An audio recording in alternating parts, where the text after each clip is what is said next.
महाकुंभ में माघी पूर्णिमा के स्नान से पहले एक नाव संगम में पलट गई है। हादसे के दौरान नाव में 9 लोग सवार थे। इस नाव में देहरादून से स्नान करने आया एक परिवार था, जबकि बेंगलुरु से आए रवि और उनके माता पिता भी इसी नाव में चढ़ गए और थोड़ी ही देर बाद ये नाव पलट गई। सभी लोग डूबने लगे, चीखने चिल्लाने लगे। इन लोगों ने लाइफ जैकेट नहीं पहनी थी। बामुश्किल 7 लोगों को बचा लिया गया, लेकिन 2 लोग पानी में डूब गए, जबकि बचाए गए लोगों की हालत गंभीर है। हादसा कब कैसे हुआ, मेला क्षेत्र के अधिकारियों की तरफ से क्या बताया गया? संगम में हर रोज बड़ी संख्या में लोग डुबकी लगाने के लिए इन्हीं नाव का इस्तेमाल कर रहे हैं, जिनकी सुरक्षा को लेकर भी अब सवाल उठ रहे हैं।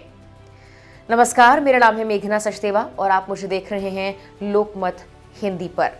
उत्तराखंड के कनेली देहरादून से एक ही परिवार के 60 साल के महावीर प्रसाद, 55 वर्षीय ब्रिजलाल, 67 साल के सुरेश चंद्र, 65 साल की ललिता, 60 वर्षीय उषा रानी और 70 साल के गीता देवी मंगलवार सुबह महाकुंभ पहुंचे थे।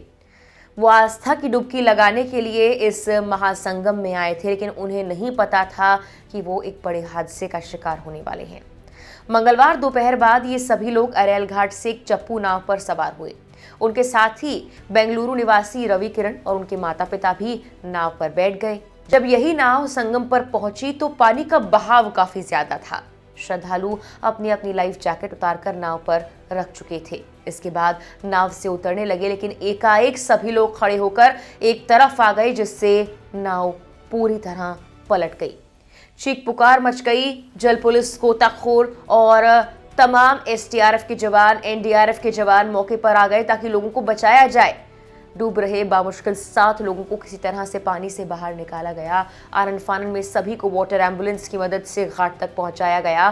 फिर 4 लोगों को स्वरूप रानी नेहरू अस्पताल भर्ती करवाया गया, जहां पर उनकी हालत चिंताजनक बताई गई। लेकिन इस हादसे के दौरान सुरेश चंद्र और ललिता डूब गए। नदी में डूबने से बचाए गए सभी 7 श्रद्धालुओं को प्राथमिक उपचार के बाद एम्बुलेंस से सेक्टर 24 स्थित उप केंद्रीय अस्पताल भी भेजा गया है, जबकि वहां से महावीर प्रसाद और ब्रजलाल की हालत गंभीर देखकर उन्हें एसआरएन अस्पताल रेफर कर दिया गया था।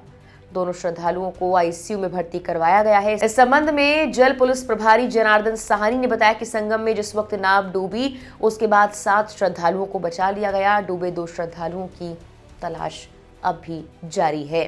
कुछ दिन पहले ही संगम में एक और बोट हादसा होते होते बचा था। केला घाट पर यात्रियों से भरी एक नाव यमुना में डूब गई थी।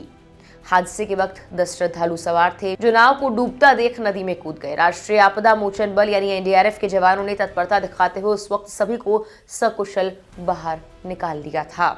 बता दें कि मेला क्षेत्र में हादसे की खबरें लगातार सामने आ रही हैं। 29 जनवरी को मौनी अमावस्या वाली भगदड़ तो आपको याद ही होगी। इसके पहले और बाद में भी कई बार मेला क्षेत्र से आग की खबरें सामने आ चुकी हैं। महाकुंभ जाने के लिए 300 किलोमीटर लंबे जाम लगने की भी खबर सामने आई थी। मध्य प्रदेश के रीवा, चित्रकूट के अलावा दिल्ली, लखनऊ, बिहार की तरफ से आने वाले श्रद्धालु कई घंटे जाम में फंसे रहे थे। इससे खाने पाने के लिए भी वो परेशान हो गए थे। रविवार रात से लेकर सोमवार दोपहर तक ये हालात रहे थे। महाकुंभ मेला क्षेत्र में वीआईपी आगमन के चलते हाईवे पर वाहनों को डायवर्ट कर दिया गया था। महाकुंभ में जाने के लिए श्रद्धालुओं की बेतहाशा भीड़ की तस्वीरें भी लगातार सामने आ रही हैं। इसके चलते बीते दिनों मध्य प्रदेश, उत्तर प्रदेश के सीमावर्ती जिलों में आवाजाही लगभग थमी हुई है। सोमवार दोपहर महाकुंभ में भीड़ का दबाव कम हुआ, तब जाकर पुलिस प्रशासन ने बैरिकेडिंग हटाई और वाहनों को आगे बढ़ाना शुरू किया था। इसके अलावा प्रयागराज के लिए जा रही ट्रेनों में तोड़फोड़ की खबरें भी हैं। तस्वीरें भी सामने आई हैं, जहां पर एसी कोच के शीशे तक तोड़े जा रहे हैं। गौर करने वाली बात है कि प्रयागराज में इस सदी का सबसे बड़ा धार्मिक समागम चल रहा है। महाकुंभ में रोजाना लाखों की संख्या में श्रद्धालु डुबकी लगा रहे हैं। योगी सरकार ये दावे कर रही है कि इस कुंभ के लिए तमाम तैयारियां की गई हैं और पूरी तरह से मेला क्षेत्र में अधिकारी सक्रिय हैं, एक्टिव हैं। हालांकि विपक्ष लगातार हो रहे हादसों को लेकर योगी सरकार को घेर भी रहा है। फिलहाल के लिए इस वीडियो में इतना ही।